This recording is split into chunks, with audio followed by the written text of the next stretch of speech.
Sahasrajit, Kroshta, Nala, and Ripu. Of these four, the eldest Sahasrajit had a son named Satyajit, who had three sons named Mahahaya, Renuhaya, and Haihaya.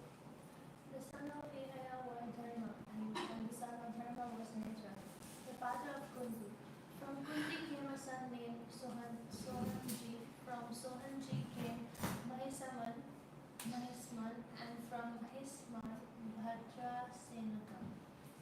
The sons of Bhadrasena was known as Durmada and Dhanuka. Dhanuka was the father of Kartavirya and also of Kritangni, Kartavarma and Kritivan.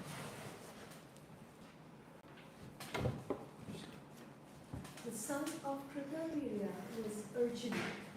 He, Kritavirya became the emperor of the entire world, consisting of 7 islands, and received mystic power from Bhakta, the incarnation of the Supreme Personality of God. Thus he obtained the mystic perfections known as Ashtasiddhi. No other king in this world could equal Kartavirya Arjuna in sacrifices, charity, austerity. Of the sons of Talajanga, Vitihotra was the eldest. The son of Vitihotra named Madhu had a celebrated son named Vrishni. Madhu had 100 sons, of whom Vrishni was the eldest. The dynasties known as Yadava, Madhava, and Vrishni had their origin from Yadu, Madhu, and Vrishni. O Maharaj Parikshit, it is Yadu, Madhu, and Vrishni, each inaugurated dynasty. Their dynasties are known as Yadava, Madhava, and Vrishni. The son of Yadu named Kroshta had a son named Brijinavan. The son of Brijinavan was Swahita. The son of Swahita, Visadhu. The son of Visadhu, Chitraratha. And the son of Chitraratha, Sasabindu. The greatly fortunate Sasabindu was a great mystic, possessed 14 opulences, and was the owner of 14 great jewels. Thus he became the emperor of the world. The famous Kushubindu had 10,000 wives, and by each he begot a lakh of sons. Therefore, the number of his sons was 10,000 lakhs. Among these many sons, 6 were the foremost, such as Prithushava, Prithukriti. The son of Prithushava was known as Dharma, and his son was known as Ushna. Ushna was the performer of 100 horse sacrifice. The son of Ushana was Vichaka, who had 5 sons, Krujit, Rukma, Rukmeshu, Pritu, and Jayamaka. Please hear of these sons from me. Jayamaka had no sons, but because he was fearful of his wife, Shaibya, he could not accept another wife. Jayamaka once took from the house of some royal enemy a girl who was a prostitute. But upon seeing her, Shaibya was very angry and said to her husband, "My husband, you cheater, who is this girl sitting upon my seat on the chariot?" Jayamaka then replied, "This girl will be your daughter-in-law." Upon hearing these joking words, Shaibya smilingly replied, Sabya said, I am Shara and have no co-wife. How can this girl be my daughter-in-law? Please tell me. Janaka replied, My dear queen, I shall see that you indeed have a son, and that this girl will be your daughter-in-law. Long, long ago, Jayamada had satisfied the demigods and thus by worshipping them. Now, by the mercy, Jayamada's word came true. Although Saibaya was barren, by the grace of the demigods she became pregnant and in due course of time gave birth to a child named Vidabra. Before the child, Vidabra had been accepted as a daughter-in-law, and therefore Vidabra actually married her when he grew up. We are focusing on verse number 20-21.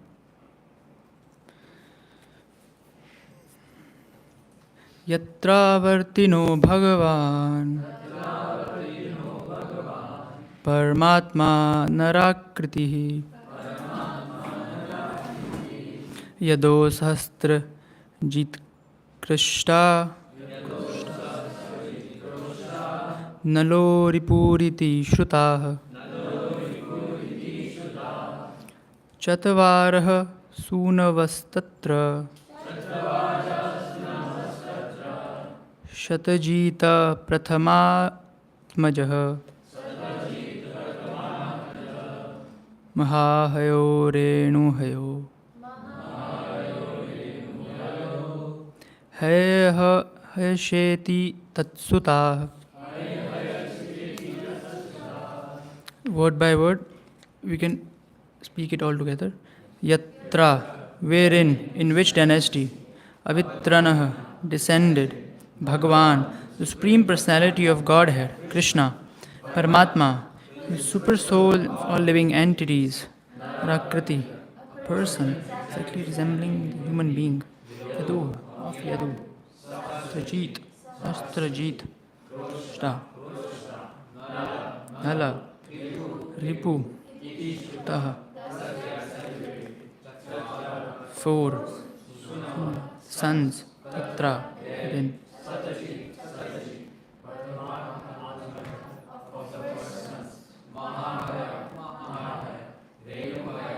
Inuhaya.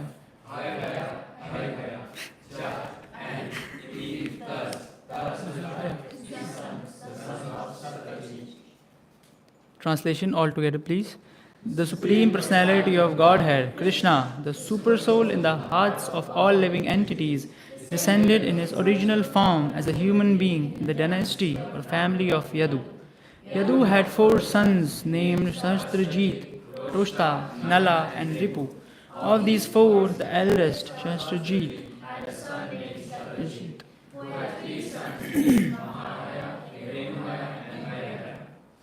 anybody, Purport?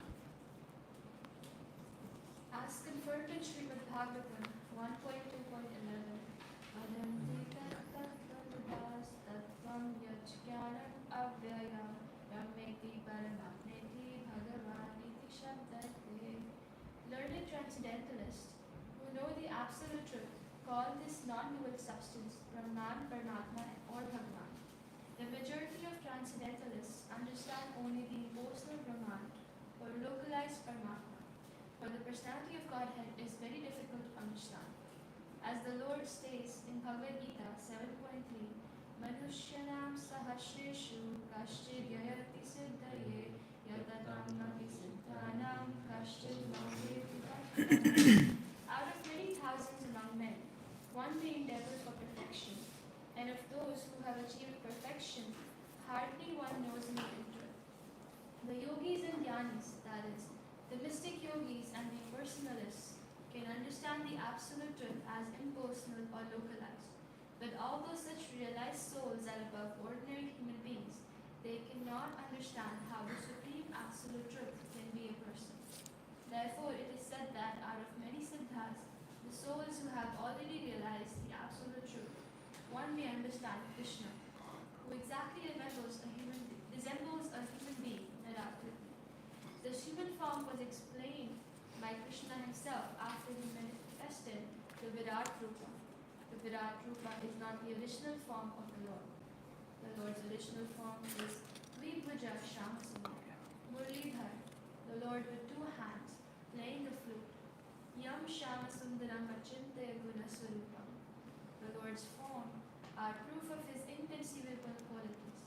Although the Lord maintains innumerable universes within the period of his breath, he is dressed with a form exactly like that of a human being. That does not mean, however, that he is a human being. That is his original form. But because he looks like a human being, those with a poor fund of knowledge consider him an ordinary man. The Lord says, Avigyananti Mammura Manushyan Tanum Ashrutam Param Bhavam Ajananto Mama Buddha Maheshwaram. Fools deride me when I descend in the human form. They do not know my transcendental nature and my supreme dominion over all that believe. Bhagavad Gita 9.11. By the Lord's Param Bhavam or transcendental nature, he is the all-pervading Paramatma living in the core of the hearts of all living entities. Yet he looks like a human being. Mayavad philosophy says that the Lord is originally impersonal,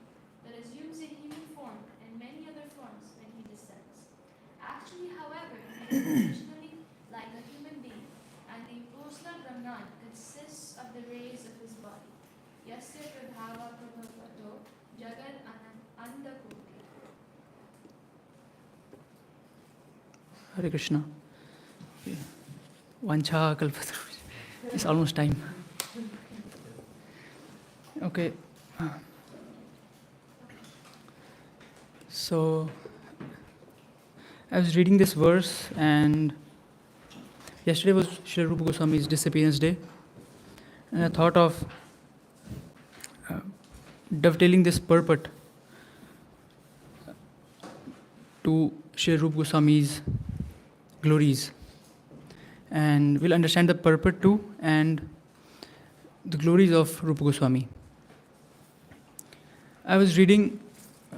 When you get Bhagavatam class, you get a message, and I read the first part. You have this purport, and I was reading the purport, and I was reading the shloka, and after I completed my research on Rupa Goswami and wrote everything down, then I again looked at what Mal Prabhu sent me, and at last it was written, point to discuss about Krishna. I was like, oh my God, it's all Rupa Goswami here. But we will know through Rupa Goswami that what are the qualifications, what are the methods to know Krishna, and then we will know Krishna. In the purport,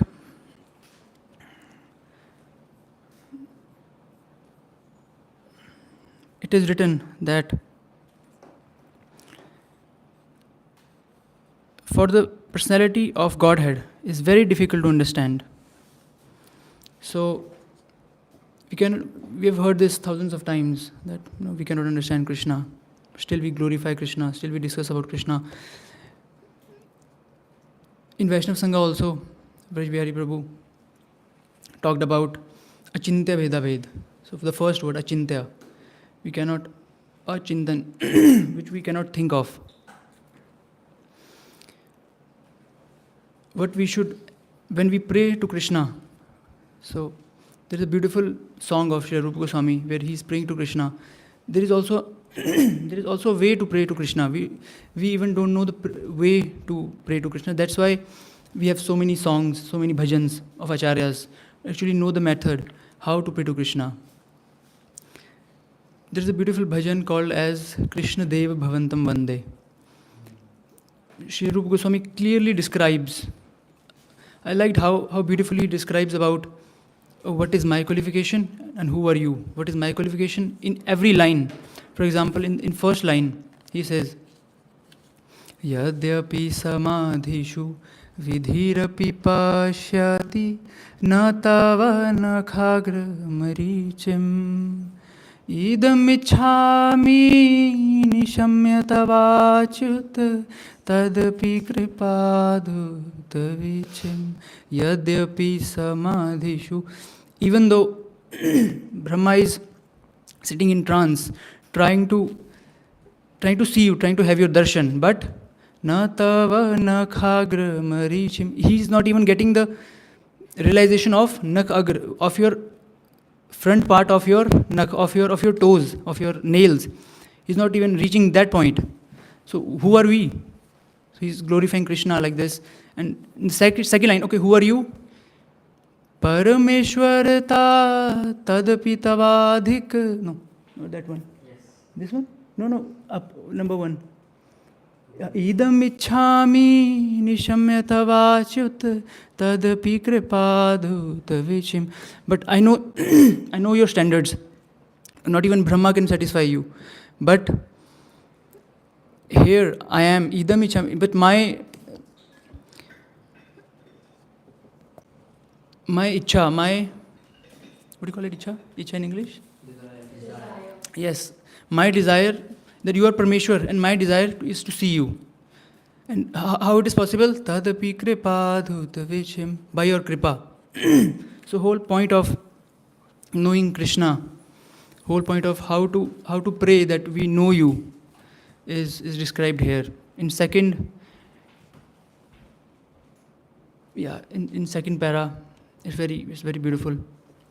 Bhakti rudanchati यद्यपि माधव न त्वयि मम तिलमात्री परमेश्वरता तदपि तवाधिक दुर्घट घटन विधात्री भक्तिरुदंचति यद्यपि Madhav. When I talk about bhakti, O Madhav, na tvai mama til matri. I don't have even til matra, even very small amount of bhakti. We can say these when we stand near Krishna. We should not be mum. We should say something. We should remember these. And what is your, again, this is my qualification, and what is your qualification now? Parameshwarata tadapi tavadhik durghat. Which is impossible, you make it possible. Durghat ghatan vidhatri. So yes, knowing about Rupa Goswami.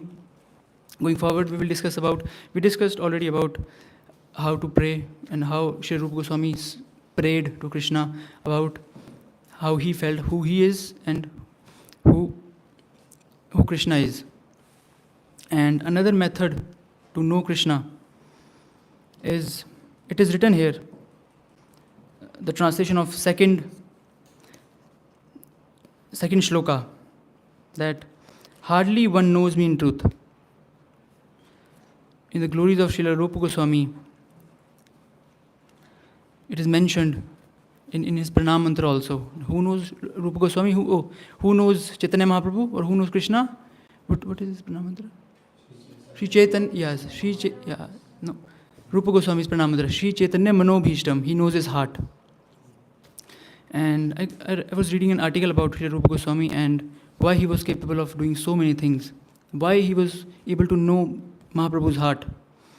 So I was reading an article, and it was describing about three meetings of Sri Rupa Goswami, and how in these three meetings he exhibited the qualities which enabled him to finally that he will get empowered.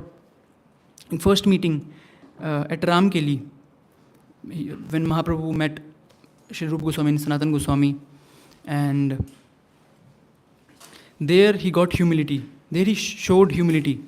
In three meetings, in first meeting he showed humility. In second meeting, he got the knowledge. He was educated with humility. In the article it was written, with humility we create a base of humility, and then with that humility, education stands on humility, and then empowerment. And how in these three meetings Sri Rupa Goswami exhibited all these three qualities, and then Mahaprabhu gave him empowerment. In Ramkeli, can you pull up the verse 196, Madhya, CC Madhya 196.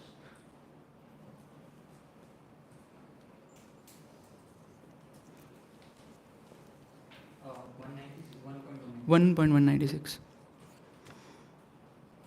How in Ramkeli, Sri Rupa Goswami, when they saw Mahaprabhu for the first time, what was their reaction? How they were paying dandavats again and again with humility. Dante Trinadhari. You got the verse? Yes. So how they were paying obeisances, and they told Mahaprabhu about what is written here. Can somebody recite the shloka?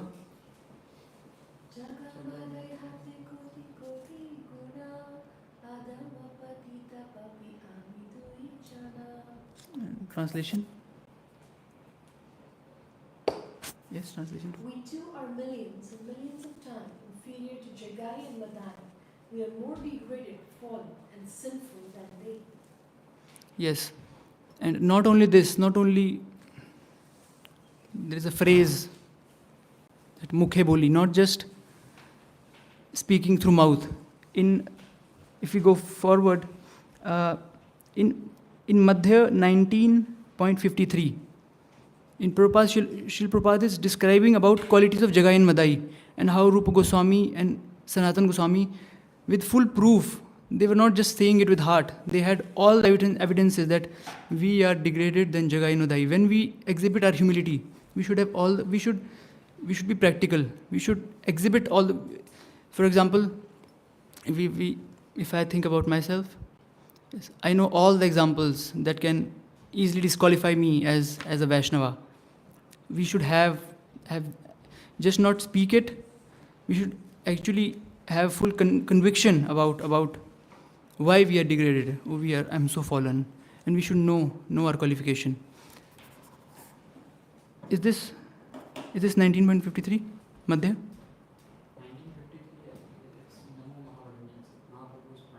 Oh, this Pranam Mantra.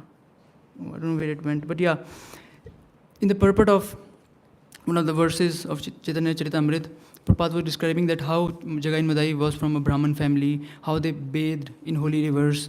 They didn't. There were a lot of qualities of Jagai and Madai, and they were not duplicitous. How they were just misled, and they were in wrong association. And how Rupa Goswami, and they didn't work for Muslim rulers, but Rupa Goswami and Sanatana Goswami worked for Muslim leaders. So, yes, these were some of the proofs that they presented forward, and in their mind they were convinced that we are fallen. So that was the humility that qualifies them. And when Mahaprabhu met Rupa and Sanatan, I was astonished that he didn't deliver them all of a sudden. Even Rupa and Sanatan, he was like, wait. In the story of Srila Raghunath Das Goswami, which I was reading it yesterday, he was weeping. Raghunath Das Goswami is weeping that please deliver me, and I was like, okay, now he's about to get delivered. Mahaprabhu is like, wait, you cannot jump this material ocean through a leap. I got so much courage that okay, if Mahaprabhu is asking Raghunath Das Goswami to wait, I can also wait. And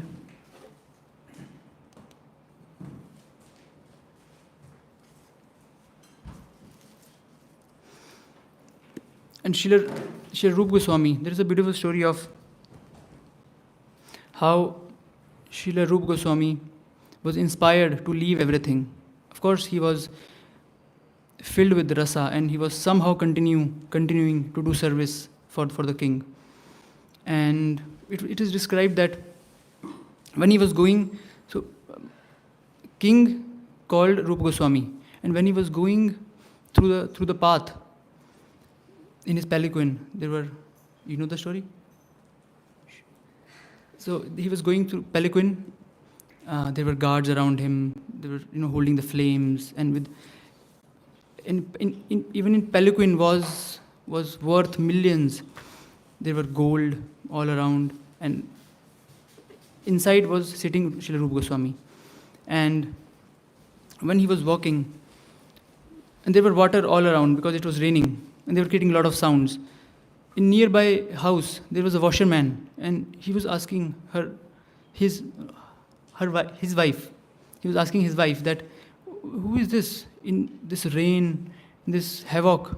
Who might be that that is so eager to go somewhere? And then she said, oh, it might be, he can be a dog, or he can be a thief, or he can be a slave of a king. That's only three things that can roam around, and that hit Rupa Goswami like a thunderbolt. Like, wait a minute. Although he was already filled with bhav of renunciation that what I'm doing, but this broke his broke like a bubble, and then he burst, and then he had a realization that yes, I'm a slave. I'm just waiting for my master. And what you said? Yes, he said that I'm a slave. It doesn't matter that it's iron chain or a gold chain. Right now I'm wearing gold chains. I'm a minister, but I'm still a slave. No matter what my position is. And he thought that a slave is always a slave. And then he thought, yes, slave is not also different from a dog. Just like dog is waiting for his master and looking at his face, just waiting for him to call him. I'm also always like a dog looking at the king. Okay, he will call me, and right now he called me. And how it is different from a thief? Thief steals something, thief sells it in the market and enjoys what he gets out of it, enjoys the money. And I've also sold my soul to this king, and I'm also enjoying this palanquin, big houses.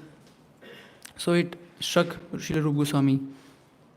And then when he thought, yes, I should give all this up. So this was his humility we discussed earlier, and how in the first meeting he was very humble. Being humble also help us to have these kind of realizations. And when we don't know, if he didn't knew for a fact that if he didn't thought of himself as fallen, we will not have such realization that yes, we should do something about our spiritual life. We should have without humility. So this is the ground, humility. In the second meeting, he met at Prayag, where he was educated by Chaitanya Mahaprabhu, and it is one of the most beautiful description of, we always say Bhakti Lata Bij. It is most beautiful description of how there is a creeper, how it grows. And I was planning to read it. There are like 4 or 5 shlokas, but I can tell you the shlokas and you can read it. About how that Guru Krishna Prasade Pai Bhakti Lata Bij. How gurus make your land fertile, and then you will have that bij of giving pleasure to Krishna. What is Bhakti Lata Bij? Giving Krishna, in Hindi we say Krishna Sukhavancha. Giving pleasure to Krishna. This seed. And how when that creeper grows, what are the problems that we may face? What are the fences? Chaitanya Mahaprabhu was talking about the fence. And in purport, Srila Prabhupada wrote that what is the fence? Regulative principles and association of pure devotees. This is our fence for Bhakti Lata Bij. And there was very interesting thing that Chaitanya Mahaprabhu was talking about, that sometimes there are Bhakti Lata Bij and around there is grass and unwanted weeds. Sometimes he said that sometimes we think that we are watering Bhakti Lata Bij, but we don't know that years and years we are watering the unwanted weeds. So hearing and chanting and watering the right plant. Sometimes we see devotees, it's so many years, but this devotee, sometimes we think like this, how he's not getting any realizations, how he's like this, watering the wrong plant. We have to recognize, that's why we need a guru, and we have to recognize what is Bhakti Lata Bij, and are we feeling it? I was listening to a lecture, and one Maharaj gave a very beautiful example of what is that Bhakti Lata Bij and how you know that it's within you. He was describing one little example that when we are eating prasadam, when we are honoring prasadam, and there is no salt in prasadam, oh my God, please give me salt. That's our first. Give me salt. There is no salt. If we get this realization, oh, Gopinath didn't have any salt. Oh, Krishna Sukhavancha, first Krishna, oh, he didn't have any salt. Oh, I wonder how he was eating. Always thinking of Krishna. Then you should think that yes, I'm having little taste. That I'm always thinking of Krishna. I'm always thinking of giving pleasure to Guru and Krishna. This tendency, and who is the proprietor of this tendency of giving pleasure to Krishna? Anybody? Yes, he's Radharani, which is a sole proprietor. There are not many proprietors. Sole proprietor of giving this tendency. That's why but mercy of Radharani. What is the mercy of Radharani? What Radharani is doing? Always giving pleasure to Krishna. That's why all our acharyas who got mercy of Radharani, they cannot speak nothing but Krishna. Radharani is speaking nothing but Krishna. So yes, this is the mercy of Radharani. So that's how he educated. There are many things. We are not. We are out of time. We have 1 minute. So yeah, and finally, he got empowered. I will share you the shlokas. There are some very beautiful purports about the society, about how we can live in society, about Prabhupada is giving instruction that how to live in society. If you think that society is going some other direction, he knew everything. He's writing in purport that society is how we should take it. If we knew that some devotee bunch of devotees may be doing something wrong, how we should take it, how we should Prabhupada, there was a quote of Prabhupada: tolerate, tolerate, tolerate, and cooperate. I was discussing this with His Grace Mahabhagat Prabhu, and he added one more thing. He was like, not only tolerate, celebrate the devotees, not only just tolerate them. Okay, he has this quality. You celebrate that quality and you bring out that quality and give that quality to Krishna and give that quality in service of Krishna. So not only tolerate but also celebrate. And at third, when he was, his land was fertile with humility, and then he got education, and then finally he got empowerment. Can you pull up the verse 1.202, Antilila, CC? Where Chaitanya Mahaprabhu is describing that, yes, now I have finally empowered. He's saying 202.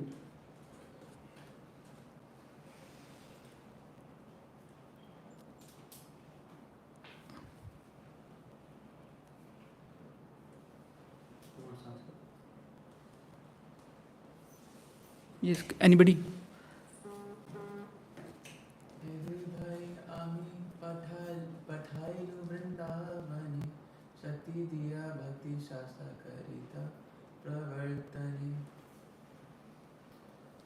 I empowered both of these brothers to go to Vrindavan to expand the literature of Bhakti. Yes, in one of the purports of Chaitanya Charitamrita, Prabhupada describes that it is important to get guidance of Rupa Goswami. Without guidance of Rupa Goswami, nobody is empowered.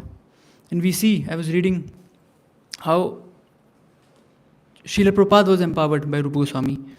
And I sent you an article on WhatsApp. So this will be the how Srila Prabhupada was empowered by Rupa Goswami to know Krishna, and then finally, again, this article will show the humility of Prabhupada, and then how he got educated. He was already educated, and then how he got empowered. But the base of humility. So this is a very beautiful article. You got it? You can pull up in your phone and read it. That's also.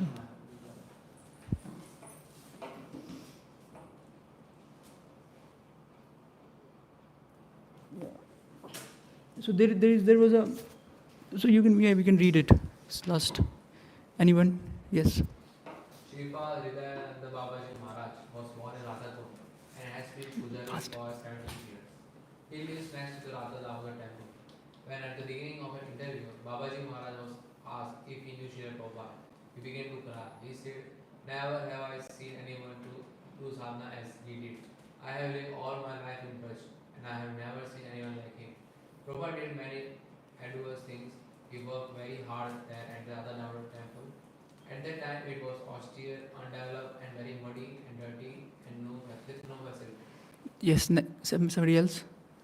Many years later, when I heard it was actually he who had been chosen by Chaitanya Mahaprabhu to spread the Hare Krishna Mahamantra around the world, I was not surprised. Prabhupada spread this Krishna consciousness by the mercy of Rupa Goswami. Prabhupada used to pray to Rupa Goswami, "Please give me a mercy." And then he got that mercy. I know this because I saw some things he did at Radha Damodar temple. My room is still located in the same place as it was then in 1964 or 65. Many times in the middle of the night, at midnight, or 1 or 2 in the morning, I would hear a voice crying from inside the courtyard near Rupa Goswami's Samadhi Mandir. That voice was calling out and crying, but I did not know what it was because I was trying to take rest. But one night in the full moon, I heard that voice again. So I climbed up to the roof of our house and looked down into the Radha Damodar courtyard. I saw something very different. Srila Prabhupada was sweeping the courtyard of Sri Rupa Goswami's Samadhi. He was bending down with a small broom, and as he swept the ground by Samadhi, he was crying out, "Hey Rupa, hey Sanatan, hey Gurudev, please give me a mercy. Without your mercy, I cannot do anything. Give me the mercy. Give me the strength that I may fulfill your orders." Then I realized that it was he who almost every night was calling out as he was sweeping this. Hare Krishna. Yes. There are many accounts of a lot of Babajis who saw Srila Prabhupada, and I was reading it that he was chanting, and it was never, when Babaji was describing that he was chanting, every time I saw him at night and morning, he was chanting. And yes, yeah, I don't want to speculate, but I read it that he chanted like lot many rounds before, like just like his Guru Maharaj, like Srila Bhakti Siddhanta Saraswati Thakur Maharaj. Before, for 10 years, he chanted 192 rounds. Yes, for 10 years, and how he lived, how he ate prasadam. When you see his photo with beard and all, that was the era of him. And for 10 years, that please empower me, chanting the holy names with humility. Yeah, then he got the empowerment, and just like that, Srila Prabhupada followed the footsteps. So with this, it is very important to glorify devotees, and then we will know Krishna.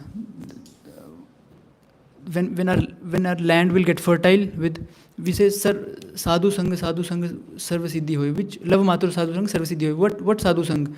When we have this genuine love, this motherly vatsalya, mamta for sadhus, for acharyas, for gurujans, not only past gurujans, for present one too. So yes, I made it a little short because of the time. And yes, Hare Krishna. Thank you so much.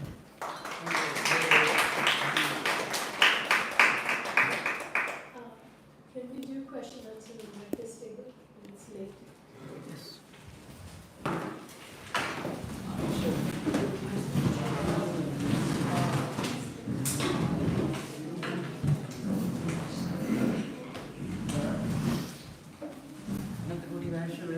Jao.